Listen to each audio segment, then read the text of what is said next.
I'll just pass you on to Sarah Wilson. Thanks, Gemma. Afternoon, everyone. Hope you're all well. Yeah, lovely and sunny up here as well. So hopefully it's the sign of things to come. So today's bundle of joy is NEC quotes and compensation events. Now, before we start, this is a mini series. So this is part 1, and next month we're looking at the kind of follow on, which is basically how you price your compensation events, so schedule of cost components. So if this is useful to you, then you need to come along to next month's to find out the final part of the exciting story. So what we're going to be looking at today. Now, what I would say is, if you use NEC, you will probably be nodding as I say this. But compensation events, yeah, this is the area, probably together with programming, that causes the biggest problems with NEC. So it is a really, really key topic. What we're going to be doing is looking at the process. So you can see here on this slide where we've got issues to be covered, sorry,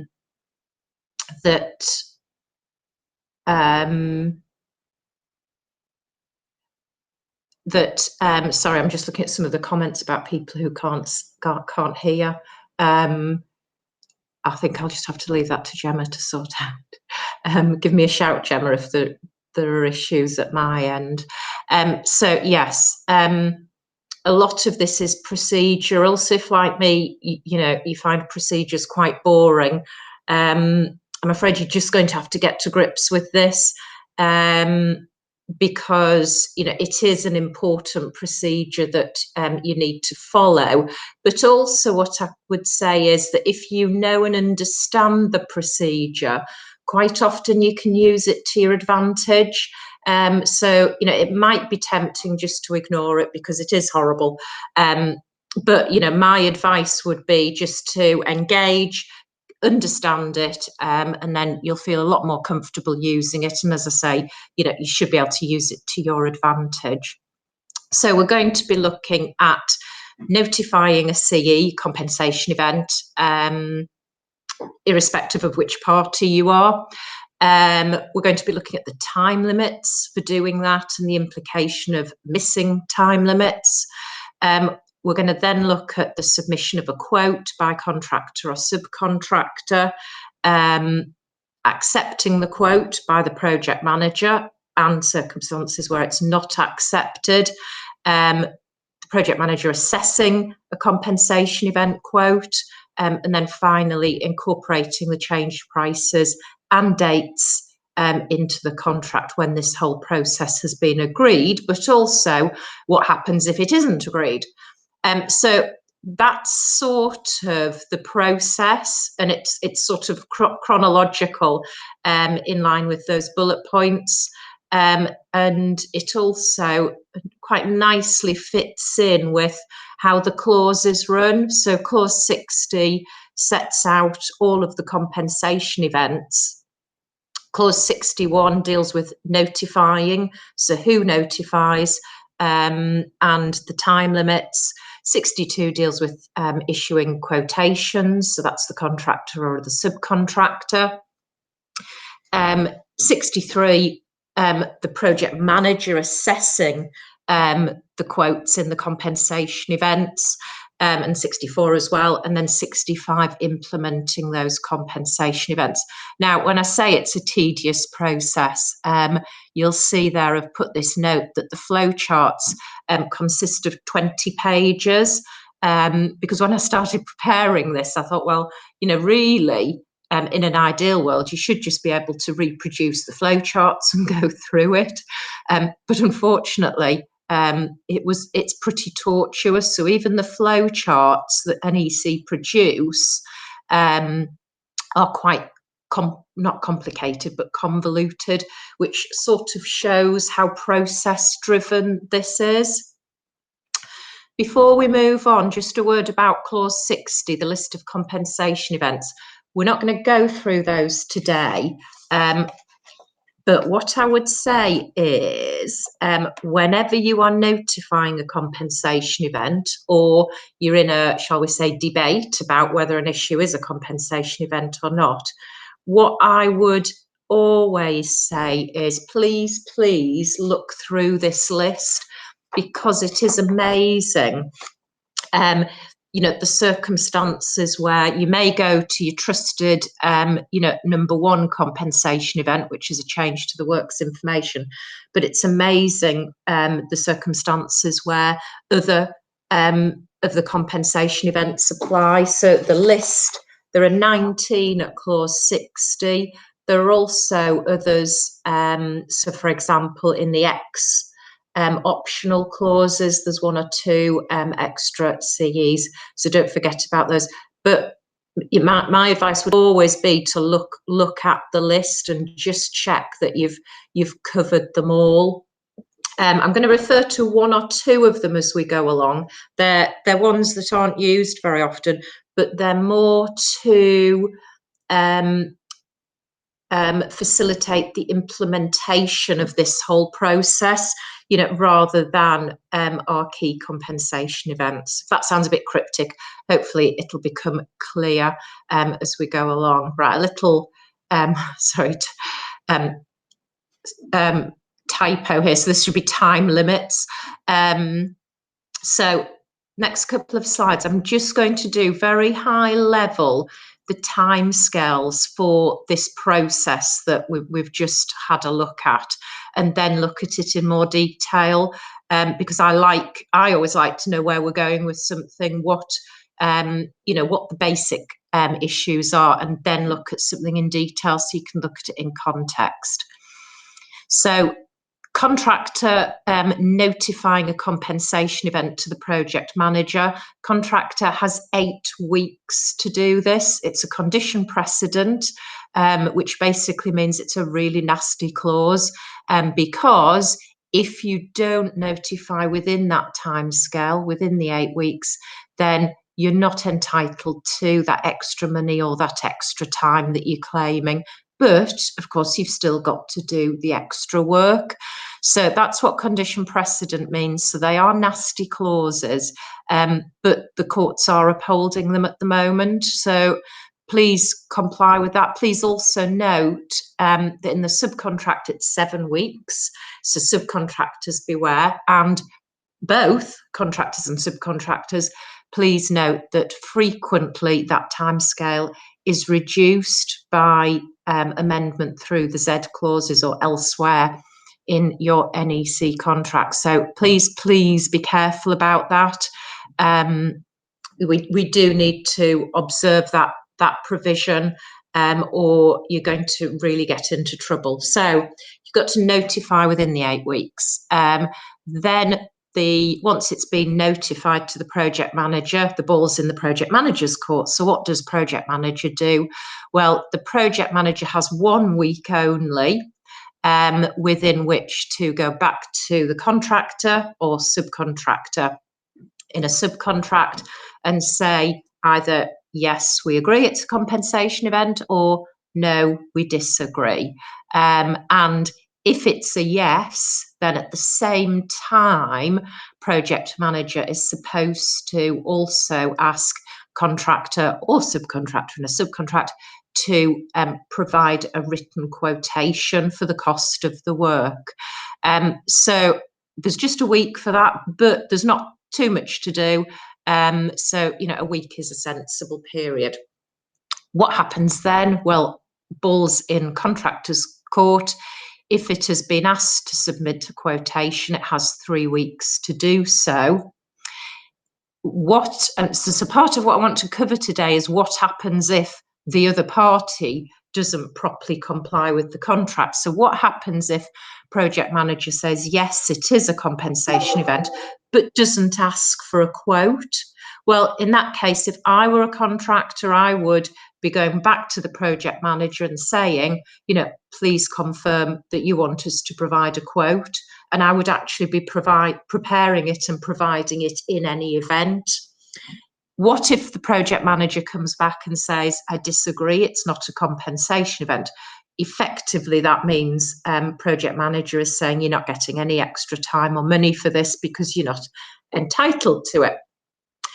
If you as contractor or in a subcontractor disagree with that, then in your shoes, I'd be going back to the project manager and saying, I disagree, and trying to, start a debate if it's not already clear, so that, each party can understand, why one is rejecting and one doesn't accept that rejection. If PM's not willing to engage, then I would be seriously considering still submitting a quote, just because it then puts it on a track where, it's very clear to project manager that you haven't accepted their decision. The contract doesn't require you to do that, though, and I do appreciate that you're then providing quotes, where arguably, it's in dispute at that point, so there's little point. But if it continues to be in dispute, you're going to be presumably taking it to adjudication, in which case you need to know what the quantum is. If the project manager wavers slightly, gives an indication that, there might be some room for negotiation, then, in that situation, again, you're going to need to have some quantum attached, and time if relevant. So, that's my view on life there. So continuing these time limits, what happens next? So project manager gets the quote from the contractor, balls in project manager's court. What does it do? Well, it has 2 weeks, so slightly more than its timescale before, 2 weeks to either basically accept it, which is good, reject it, or say to the contractor, I don't like it, can you provide me with something else, something different? And, 2 weeks again seems to be a sensible time limit in those circumstances. So what happens at that point? Well, if it's accepted, we move on to the implementation stage, and that any time and money that's been part of that quote is accepted, and payments made when the work's completed. So that's all nice and clean, perfect, just as NEC requires this process to work. If the project manager says, no, I just don't like it, I'm not happy with it, I don't agree it, then the project manager moves on to make an assessment, to make its own assessment, and it has 3 weeks from making the decision that it doesn't like the contractor's quote, in which to make its own assessment. Now, at that point, it's made its assessment. That's what goes into the contract and is implemented. So it's what the contractor will get paid. But of course, is that binding on the contractor? Well, no, it's not. For obvious reasons, it's a decision that's been forced on the contractor. So what can the contractor do? Well, the first thing that you would always try and do, I think, would be to have some form of discussion with the PM, see if you can change the PM's mind about it. If PM remains steadfast in that decision, then to be frank, your only alternative is to pursue the matter in adjudication, and at which point, again, you're going to have to show that you were right that it is a CE, and that you were right that any quantum that you claim and any time you claim is the correct quantum and time. What if the PM says to the contractor, I don't like your quote, please go away and provide me with something else? Well, sometimes that might be done in conjunction with the PM also saying, and make the following assumptions, which is fine, because that's basically trying to get the quote down to a lower figure based on certain carve-outs. So contractor goes away and rejigs the quote based on those carve-outs. Now, so those assumptions may be, so for example, the assumption might be that, there is no issue with ground conditions when this extra work's being carried out. What happens if there are then issues? Well, then that is a new compensation event to be notified separately. So you start again with your 8 weeks, blah, blah, blah, and you go through that to cover off that cost. So hopefully you can see there that that's a mechanism for the PM to get a quote that is realistic for it and carves out key risks, because otherwise contractor has to include the cost of those risks, which, I mean, I've had clients who've come to me and said, look, these risks could be absolutely huge. We can't put a sensible price in here, and sometimes therefore you either have to put a price in that isn't sensible because that's the nature of what you've been asked to do, or speak to the PM in the hope that the PM will say, well, okay, issue the quote on the basis of certain assumptions so we all get a sensible price. Last point on here, note that there are default provisions. So this just applies to NEC 3 and 4. It doesn't apply to earlier versions, NEC 1 and 2. But there are default provisions. So if where the PM has a particular timescale that we've looked at, fails to activate its action within the timescale, then the default provision means that what the contractor does at that point, so it's only, let's be clear, it's only when the PM has failed to comply with the timescale. So for example, the top bullet point, 2 weeks have gone by since PM received the quote that PM has requested, PM hasn't responded. At that point, contractor operates this default mechanism. So what's the default mechanism? Well, it's fairly simple. Contractor sends a notice, so under NEC that can be an email, pointing out that PM hasn't responded within the 2-week deadline, and pointing out that this is the default mechanism. And basically the default mechanism requires the contractor to give the PM another 2 weeks in which to make a decision. So that's what the email should say. We're therefore giving you, a further 2 weeks to make the decision under the default mechanism. And if the PM still doesn't respond within that 2 weeks, then at that point, the PM is deemed to have accepted whatever it hasn't responded to. So this is a really, really nice provision to use for that top one. So contractors submitted a quote, PM doesn't respond within 2 weeks. Contractor sends the default email, so it gives PM another 2 weeks. PM still doesn't respond. At that point, as soon as that 2-week default mechanism has expired, the PM is deemed to have agreed to the full extent of the quote that the contractor has submitted. So hopefully you can see that is a really handy mechanism for contractors and subcontractors to use. Now, what I would say is that's the upside. The downside is that what we're seeing nowadays is that clause being removed, so deleted by amendment from contracts. So just be careful about that. It's not great when it's removed, but I appreciate for some of you, negotiating a contract, isn't really an option. It's basically a take it or leave it. What I would say is that if the project manager, if those provisions have been deleted, one of the compensation events is, let me just check which one is it.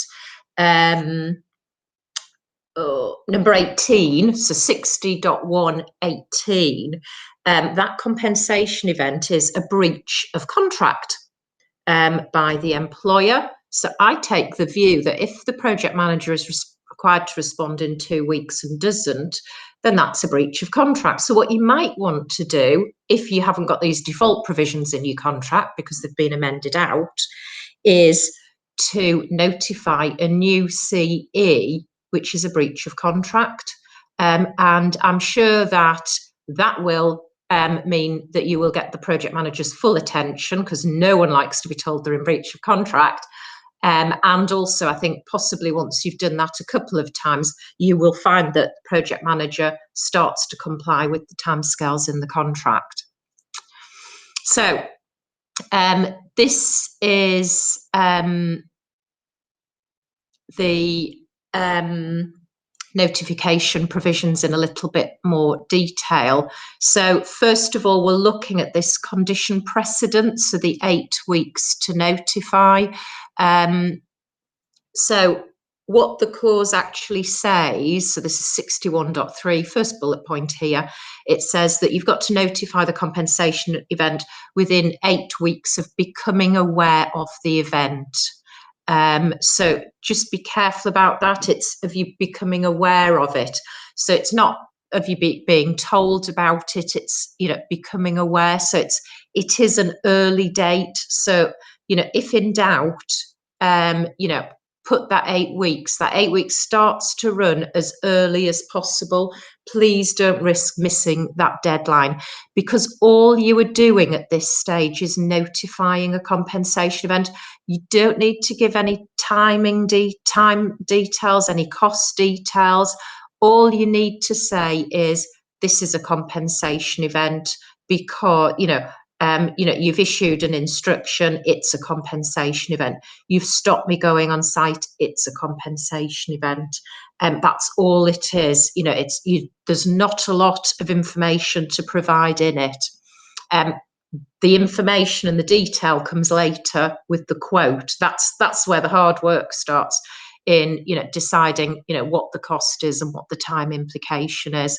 Now, I realise here I've got 6 weeks notification under the subcontract, and I must admit, I haven't got the subcontract. It's either 6 or 7 weeks. Apologies. I really struggle with this time limit with subcontracts, but just be careful with that. Now, in terms of notification, it's not quite as bad as you would think with regard to this condition precedent, because some of the compensation events are notifiable by the project manager or supervisor, not by the contractor. Now, what I would say here is, I would almost operate a system where you ignore that and just notify every compensation event, because I don't think it can do any harm. The other point is that generally there is some debate about a scenario where what happens if the PM or supervisor under the contract is obliged to notify. So it's not the contractor's responsibility to notify, but they don't notify. Does that responsibility then pass to the contractor? Now, I've seen that argument run. I've not seen it succeed, and it's run less and less now. So I think we are at a position where generally the lawyers seem to accept that if PM or supervisor fail to notify a compensation event where it's their obligation to notify, that obligation doesn't pass to the contractor. But I'd still be careful if I were you, and I would still notify, because these things go in trends, and who's to say, you know, that if you're in a situation where you're adjudicating, you're not going to come across somebody who will run that argument. So I think if we move on, so here, the middle bullet point, so where I say GN, that's the guidance notes to NEC, so they're at the official guidance notes. And if you do lots of NEC work, I would strongly recommend that you get the guidance notes. They are actually, on the whole, fairly helpful. In some instances, they're just really paraphrase what the contract says, but in some instances they are good. And this is an area, so the guidance notes state that the compensation events that the project manager and supervisor have got to notify are those that are listed there. Now, they really are compensation events where the supervisor or project manager is issuing an instruction, they're stopping work, they're starting work. So where they have in some way got to issue a piece of paper telling the contractor to do something or stop doing something. So that's very, loosely where they are required to notify and where contractor is probably not required to notify. And also the good news is that compensation event 1 is a change to the works information. So that is the compensation event that most commonly arises in my experience. But things like weather, that's not in here. Ground conditions, site conditions, that's not in here. So both of those for the contractor to notify. Breach of contract that we've referred to, contractor's got to notify. Force majeure sort of event, which is CE 19, which we should all be familiar with, having had a year of a pandemic. That's one for the contractor to notify. So, this is why as well, I always say read through that list of compensation events, get to know them, because, there are some fairly specific ones. Now, I think, yeah, we've pretty much dealt with this. So this is what does the contractor do when it receives an instruction to do something, a decision to do something, where the project manager or the client stroke employer isn't doing something? What should the contractor do when there is something happening where contractor is thinking, actually, something's not right here, this is going to cost me extra time and money? Well, you first of all need to look at clause 60 to look at the list of compensation events and see which one the event that's happening comes within. And there might be a number, and at that point you notify. And at that point, as we've already seen, it's up to the project manager to, and this is the second bullet point, first of all, either notify the compensation event or agree, if the contractor's notified it, agree that yes, it is a CE, and then at the same time request the submission of the quote. So we've sort of been through that process already.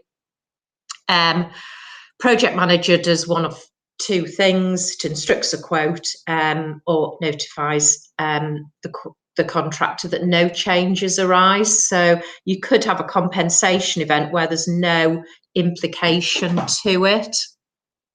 Now, again, what if the project manager does nothing? Well, you've got your default mechanism, but as I've already said, that might have been removed from your contract. So not only can you submit a new compensation event to say that the project manager stroke employer are in breach. So as we've seen, that's compensation event 18.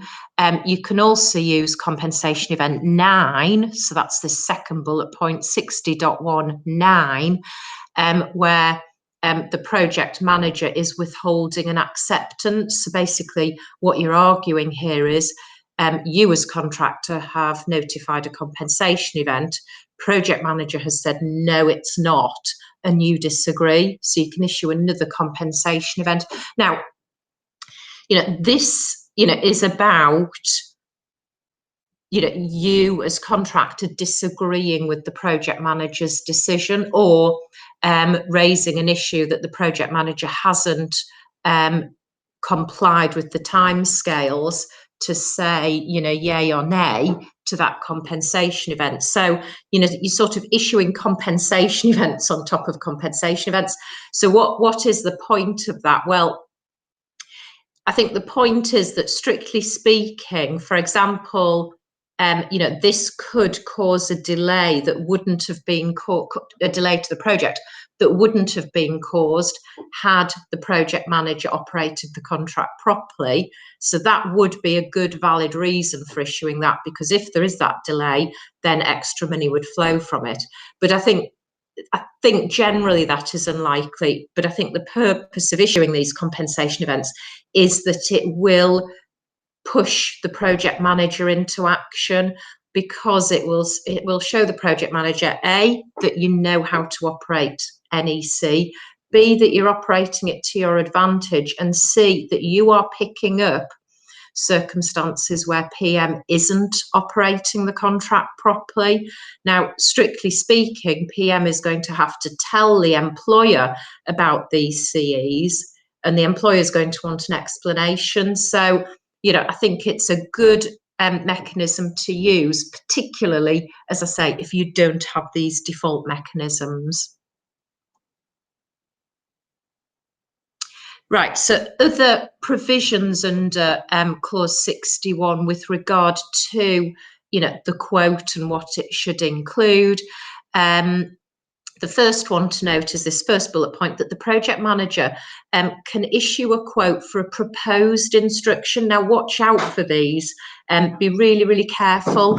If it's a proposed instruction, then what the PM is saying is, I'm not instructing you, I'm thinking about instructing you. So it's basically, let me have a quote, let me see how much it'll cost, let me see the time implication, and then I'll decide, if I want to proceed with it. So please do not proceed with the work for these. So you just need to be really careful to check the language. Make sure that you're not, quickly reading an instruction and you think, oh yes, that's an instruction, I'll get on with the work and I'll start the compensation event process.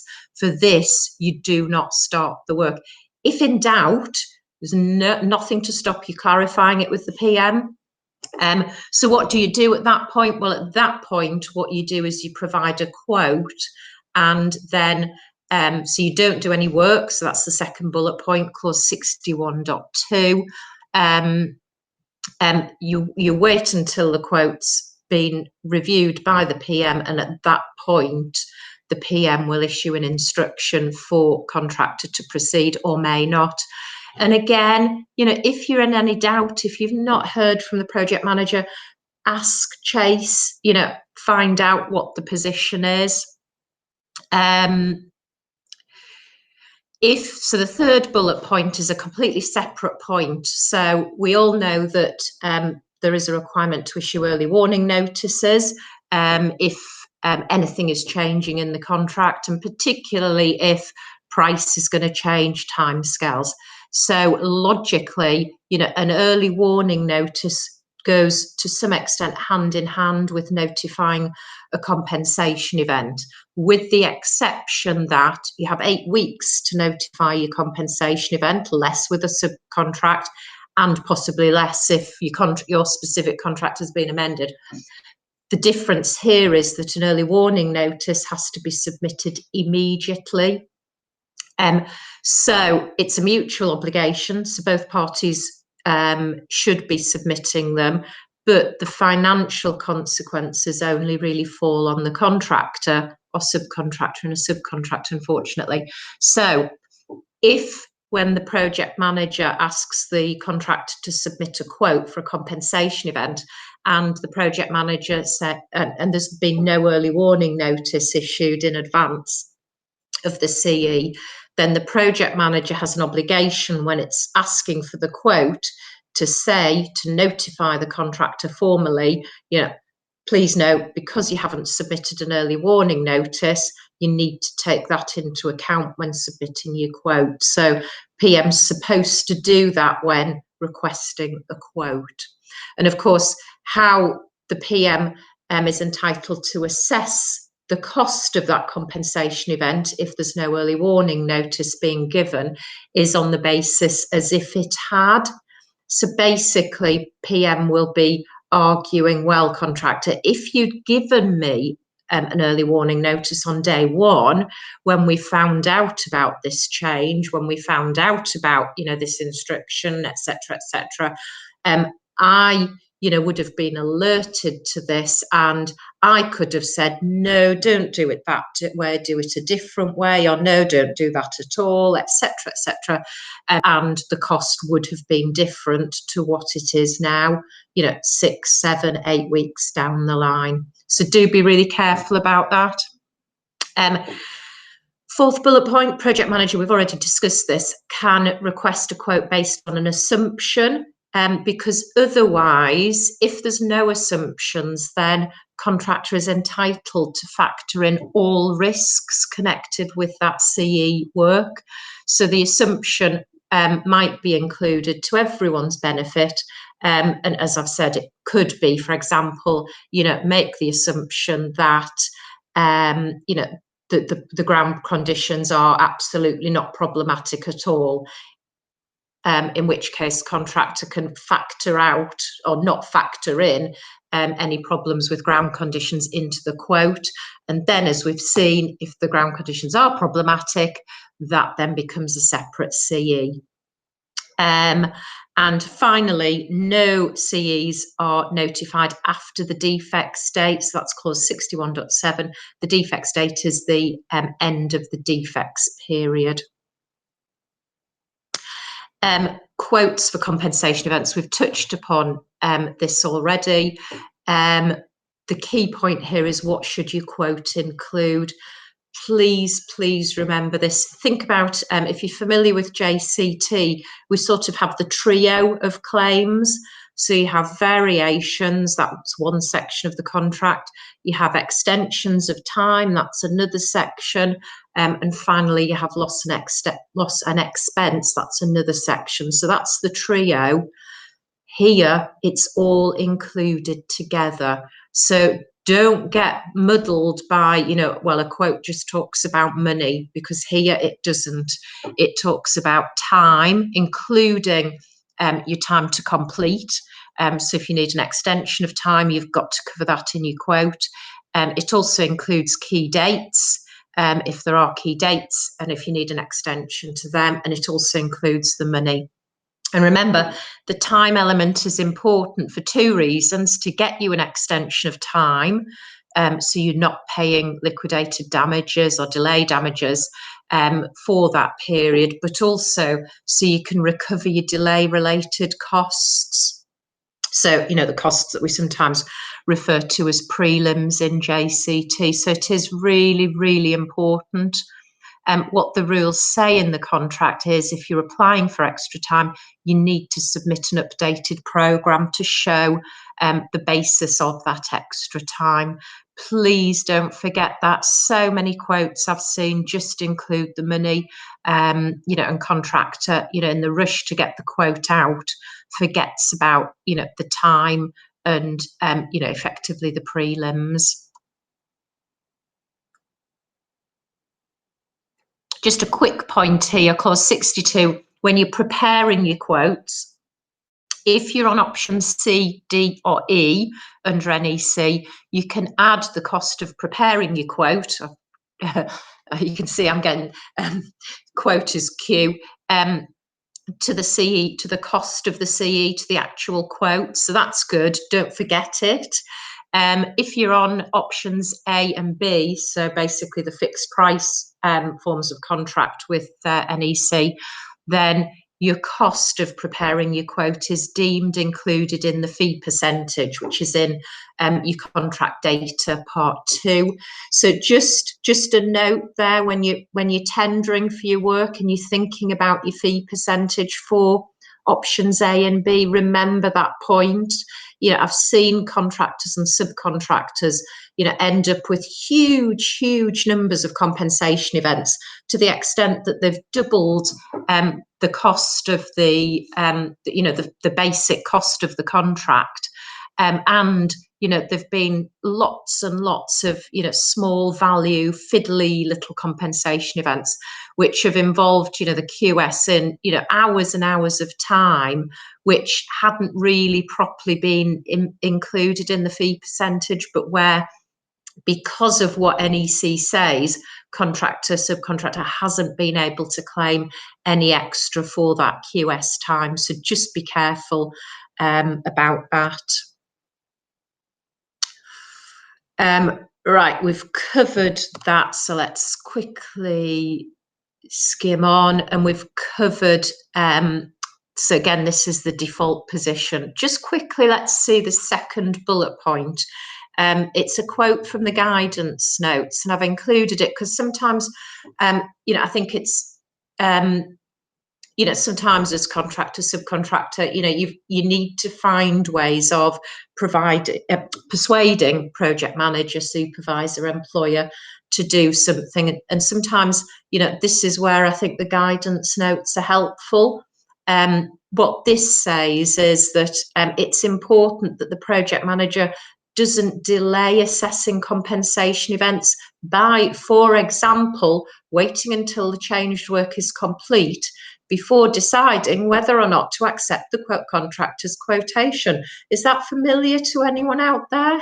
Rhetorical question. And, you know, if I sound a bit facetious about it, you know, I would say that pretty much every adjudication that I've had on NEC, this has happened, where the project manager has basically hedged their bets, you know, get the quote in and then not accept it, because, you know, want to see how much it costs.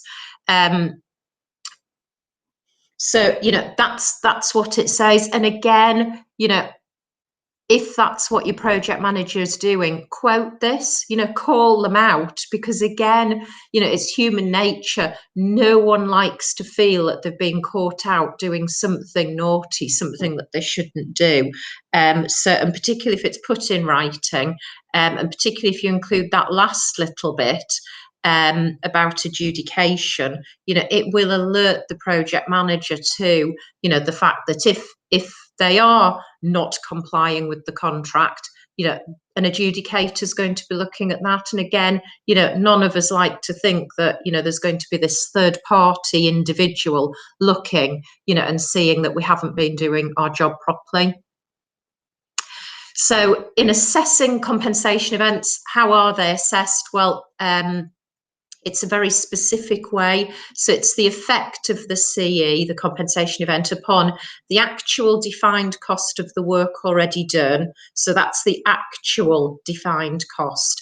Now, before we go any further on this, this is where, you know, part two of, you know, our sequel next month will come into play, because this is what we'll be looking at, how we calculate our defined cost.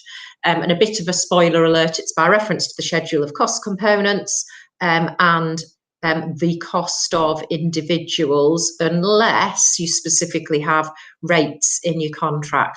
But of course, it's far more interesting and complicated than that. So, you know, do come along next month to hear all about it. But yeah, so it's the effect of the CE upon the actual defined cost of the work already done at a specific point.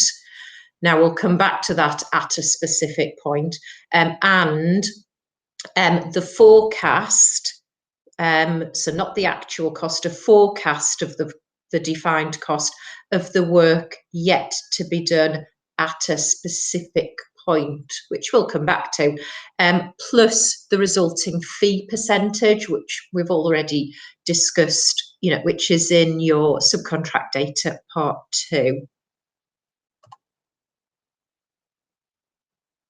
So first of all, that calculation is an extra over cost of what the contract value is.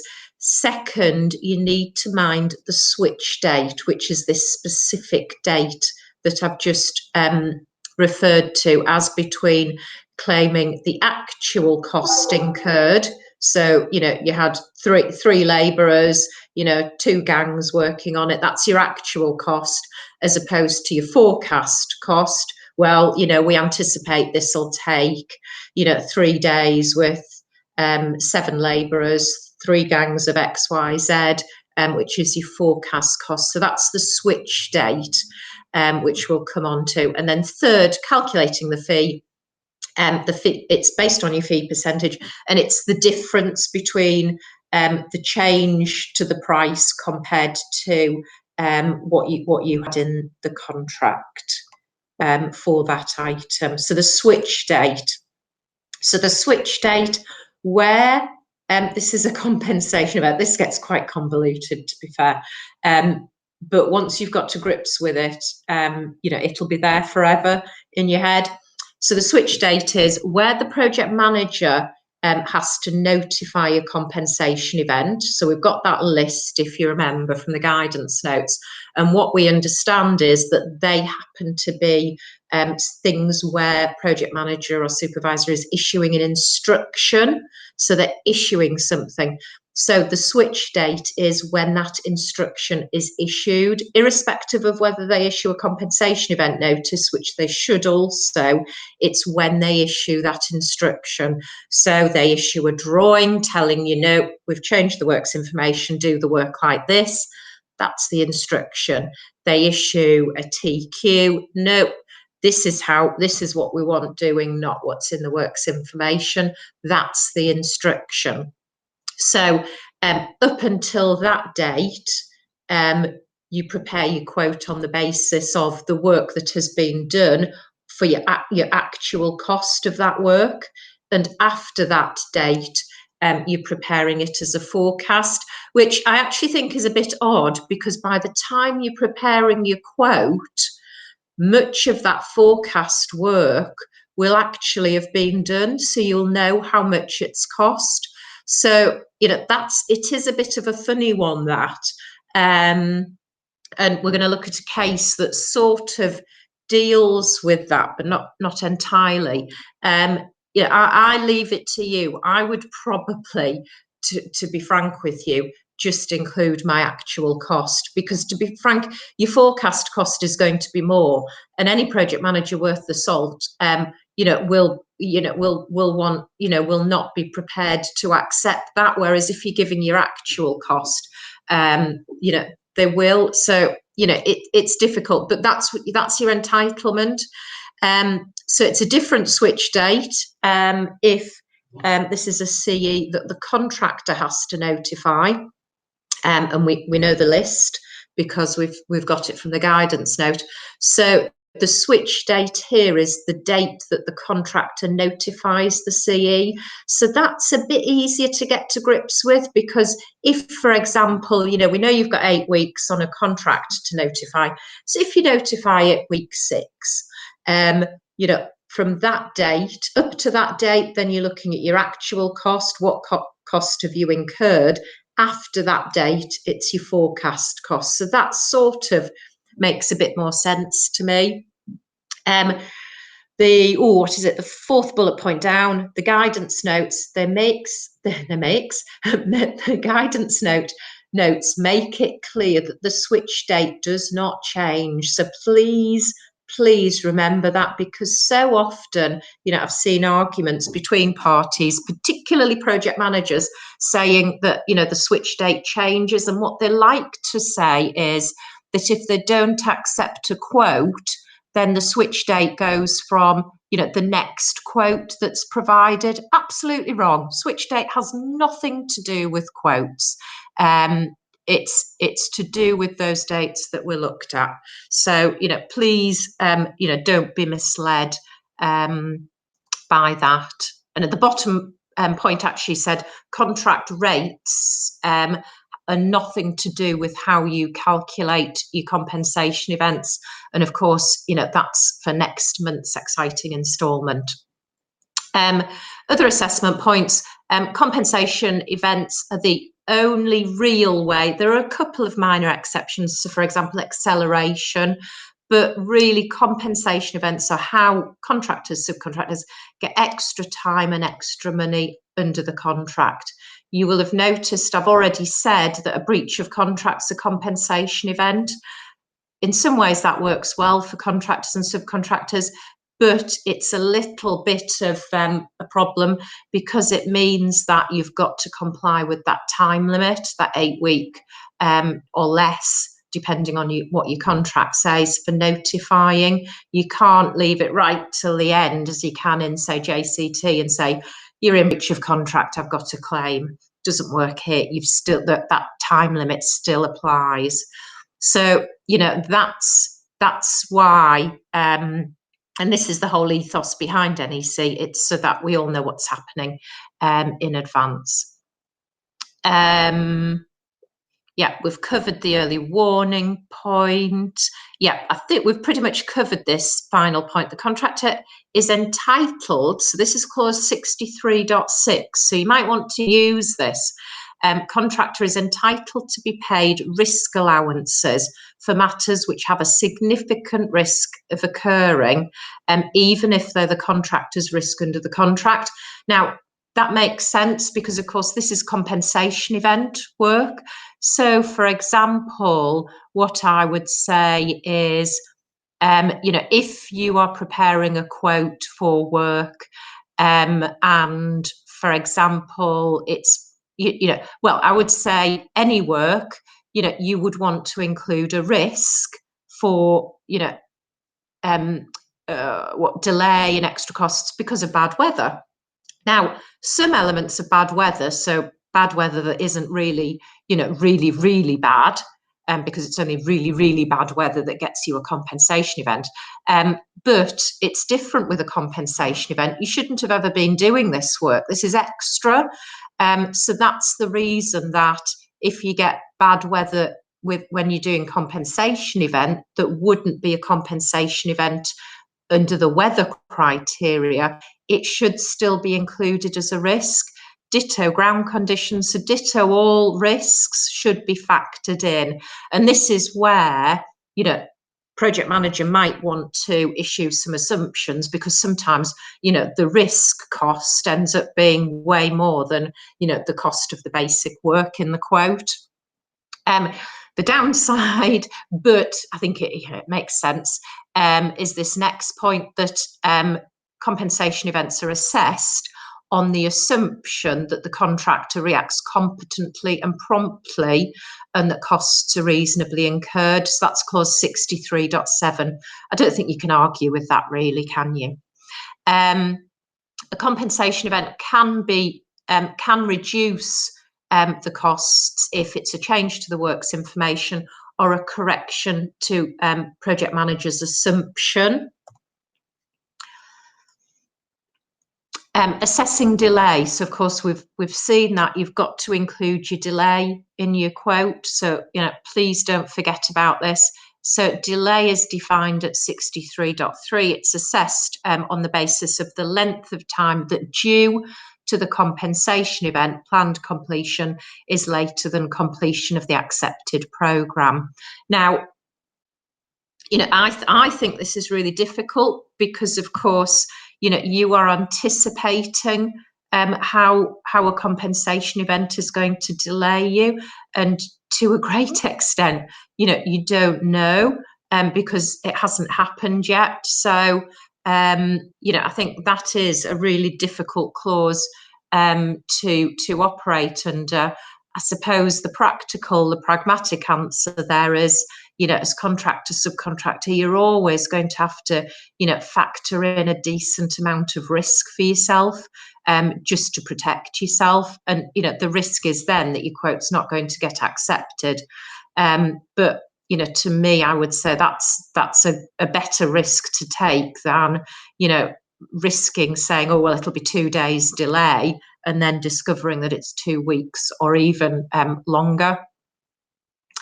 I think we've covered this. When's the project manager entitled to assess or make an assessment of the cost rather than accepting the quote? Well, if the contractor fails to submit a quote within the time scale, don't do that. That's not great.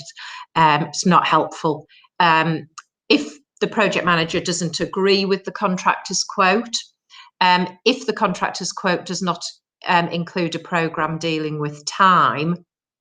Now, what you might find is, if you don't deal with time, a project manager might just snap your hand off and accept the quote, and then try to argue that it's binding. and that there is no time implications. So just be really careful about that. And then finally, if the contractor has submitted a quote, but the project manager has not accepted the contractor's latest programme, which kind of, illustrates what I said right at the start, that, compensation events and programming are, two of the most problematic areas in NEC. So that's where it makes an assessment.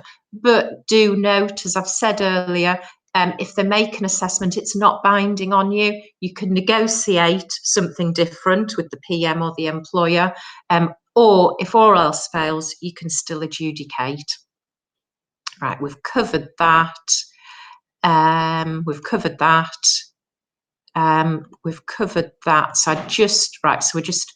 so that your checklist for a CE, first of all, as soon as something happens, be thinking about your early warning notice. That's got to be issued immediately. Don't be shy, just issue it. It's what the contract says, and therefore it's what the employer wants, because chances are it's the employer who's requested the NEC be used, not the contractor. Next point, immediately be thinking about your compensation event. When do you notify it? Don't miss that time limit. Next point, be thinking about, have you been asked to provide a quote? What's your timescale? If you haven't been asked, are you going to provide one anyway? Are you going to ask the project manager to clarify whether you should provide one? What's your strategy going to be there? Are you at the very least going to make it clear to the project manager that you do not accept the assessment that, a quote, this isn't a compensation event, and that you're not entitled to more time and money? If you're submitting your quote, please remember the time element as well as the cost. Also remember your switch date, and once it's been assessed, once you've done the work, then you will be paid the amount assessed. But if it's not a figure or a time extension of time that's been agreed, you might be heading to adjudication if you can't agree something as an alternative. So submit your early warning notices, don't be shy. Notify your compensation events, even if it's the project manager's responsibility, consider doing it. Submit your quotes, even if you maybe haven't been asked to, and remember to include your time. So these are just some summaries, which hopefully, we've kind of hammered home through this last hour. And finally, I just want to quickly run through this case, because in my opinion, this is probably our most important case on NEC. Comes with a few caveats, 5 in total, I'm afraid. First, it's a Northern Ireland case, so it's not binding on our adjudicators, on our courts, but it is persuasive. I think our courts probably will like it, and I think they'll probably follow it. Second caveat, this was a professional services NEC contract, not the NEC that you guys will use. So it does make a slight difference, but I don't think it'll make a massive difference. Next point, neither party complied with the NEC processes or time limits. Well, there's a surprise. That's fairly common. But what I would say, to all of you, it was really common 3-4 years ago. Neither party complied. It's quite different now. Typically now, I'm seeing that one party usually will comply. So please, don't you be the party who is not complying with the processes. Next one, the project manager failed to notify the compensation event. So this was a number 1, so it was a change to the works information. So it was for the project manager to notify, it didn't notify, and it also didn't request a quote. So basically, NEC contract terms were out of the window in this case, but not not too unusual. And the final caveat is the consultant provided the quote after the compensation event work was completed. So basically nothing was complied with. You know, it's a lesson in how not to do NEC. But the issue was, how does the court in that scenario value the compensation event? Is it on the basis of the quote? And the quote had been provided slightly bizarrely, I think, but it had been, although it was provided after the work had been carried out, way after, you know, way after. The consultant effectively provided it as if it was a forecast. So, you know, how I would think of, you know, as a, you know, an estimate of your costs, but presented as a quote. So although they knew what all the costs were, because they'd done the work, they basically went back to basics and said, well, you know, if we were providing a quote for this, you know, way back, you know, months ago, we would have said, oh, we think this will cost about, you know, 3 days work, and we think it'll take 3 people. So it was really on a bit of a false basis, but, you know, sort of compliant with NEC. And of course, we've seen that the switch date doesn't change. So, you know, to an extent, it is absolutely correct. That's how the consultant wanted the adjudicator and court to value the CE. The paying party, the employer, wanted it to be on an actual substantiated cost basis for obvious reasons. I think, you know, it's always going to be less. I've said there, remember the switch date, ?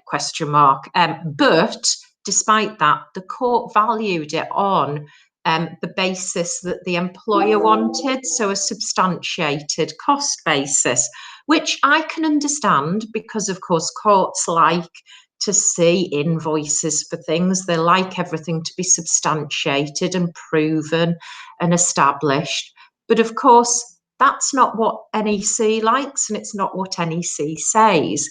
So we're in a little bit of a funny position where we've got a court case that says something different to what NEC says. So, you know, I think we've just got to run with it. What you need to do, I think, so if I were you, contractors and subcontractors, is, you know, these lessons. So first of all, contractors beware. You need to maintain your timesheets for work.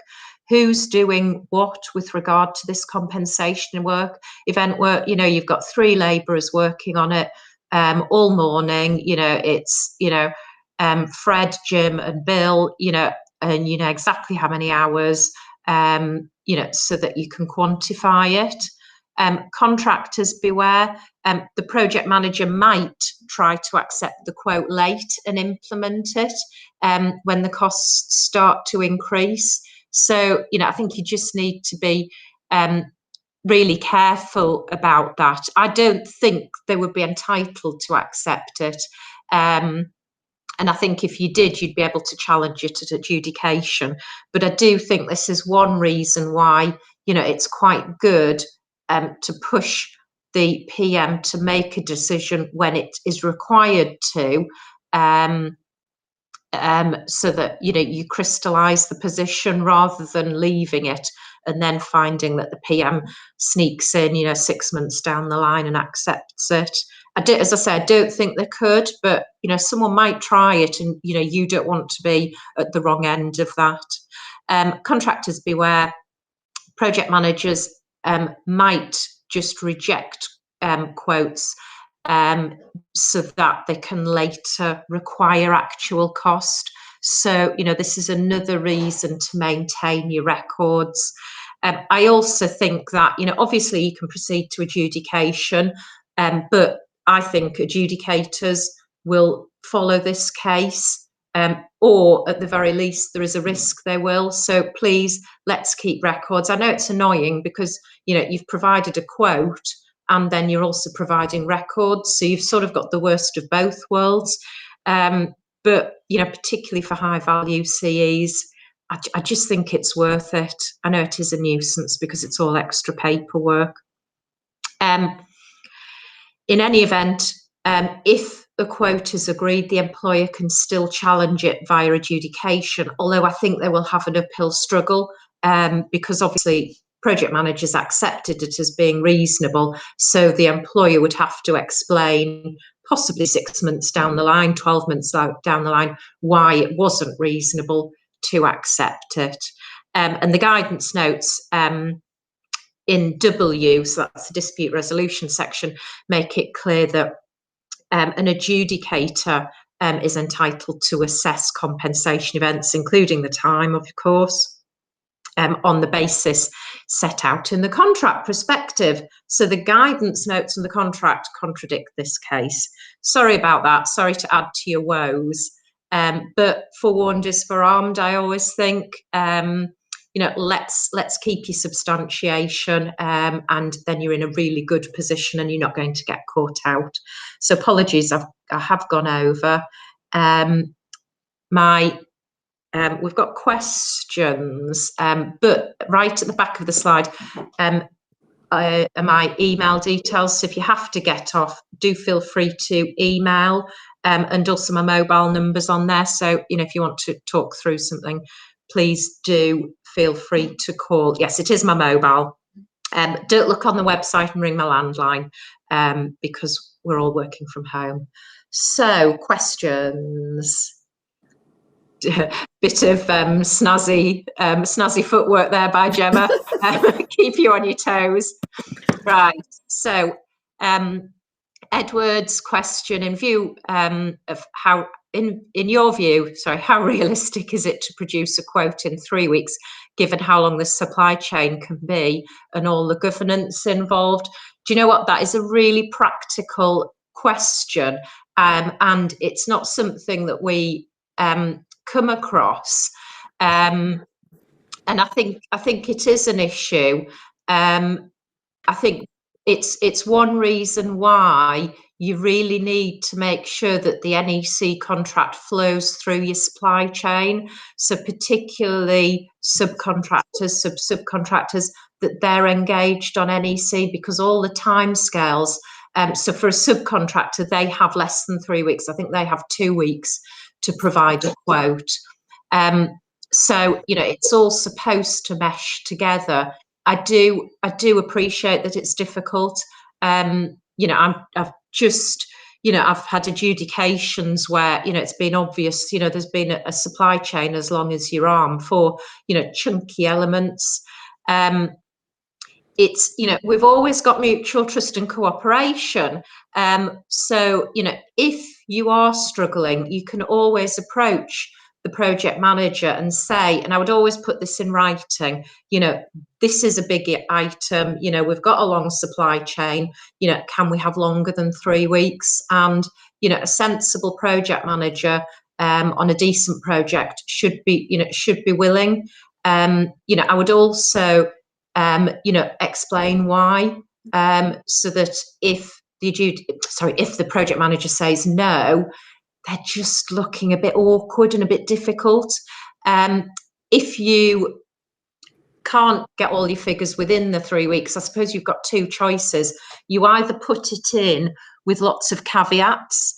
My inclination would be to effectively bump up the cost, just in case, and say, look, we've asked you for longer, you've refused, so we've had to factor in a whole load of risk because we haven't been able to get all the costs.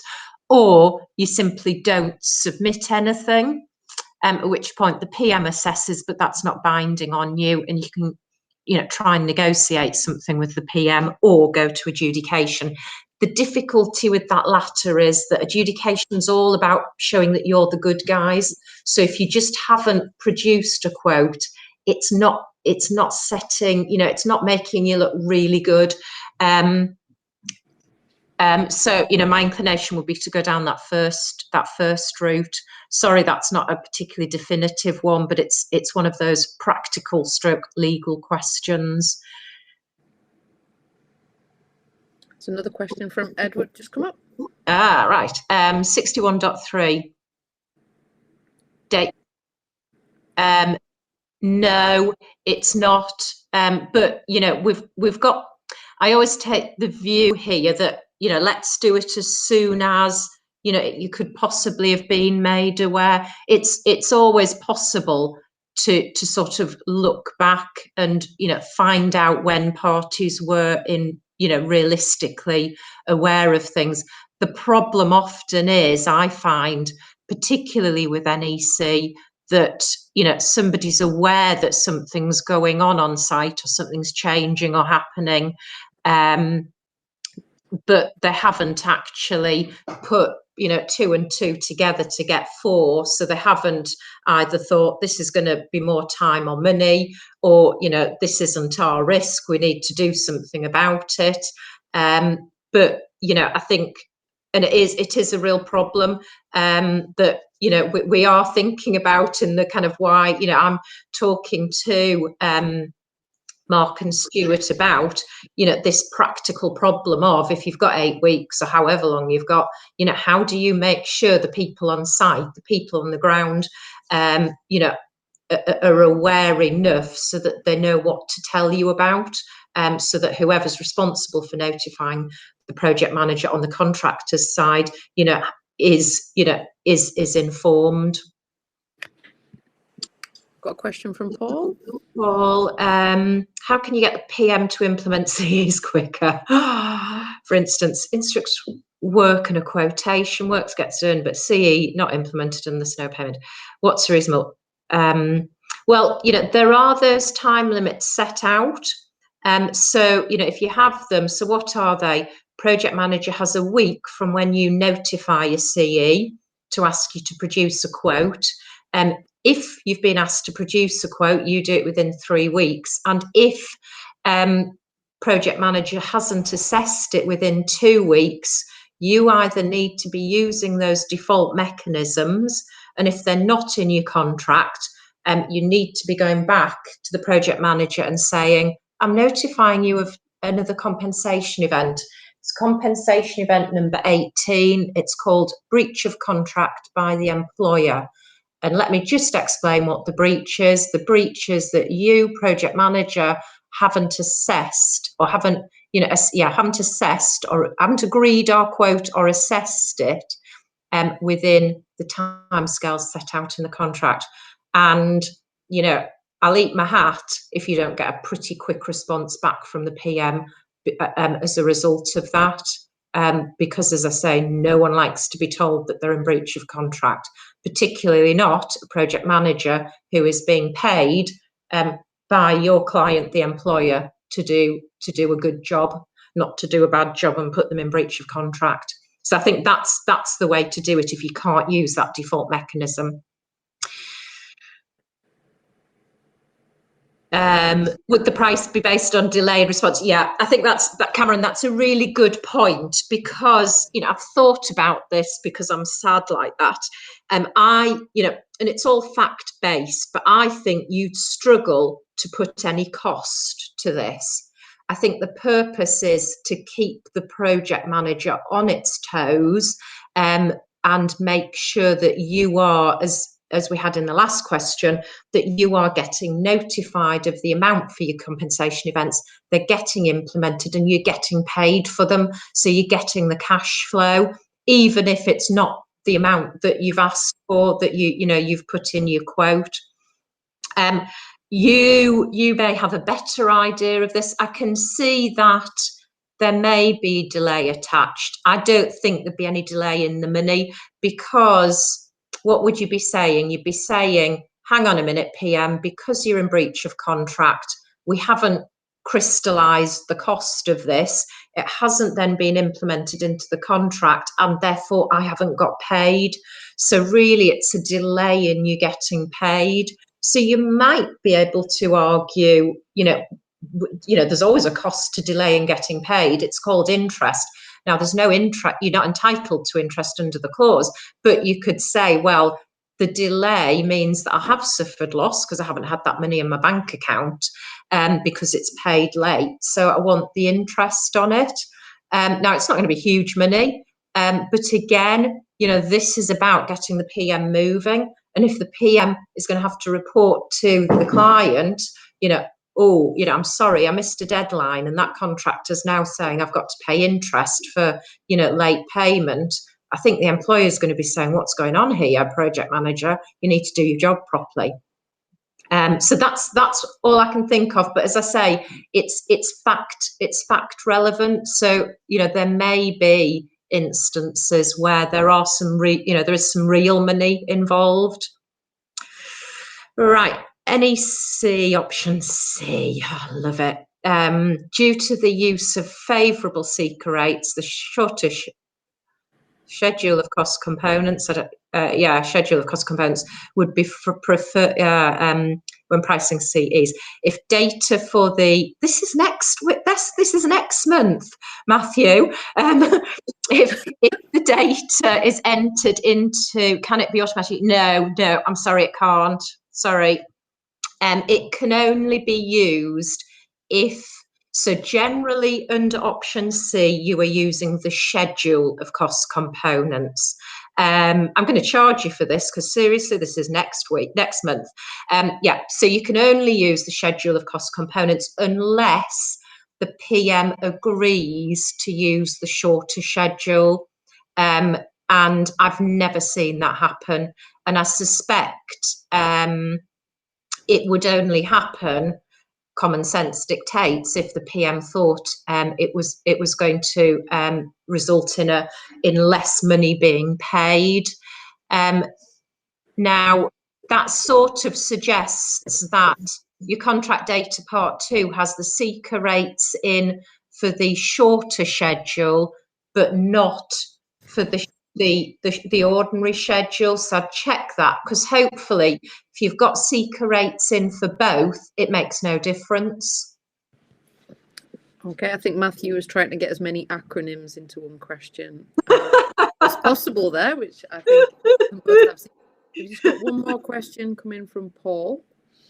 Okay, Paul. So who pays for proposed instruction and preparation? Oh gosh, that's a sneaky question. Preparation of the quote and stop PM pricing resource. Right. Oh, this one I always need about 10 minutes to get my head around. This has changed. Sorry, the NEC 4 contract, which you may be not using yet, has a specific provision in here, and I can't remember. I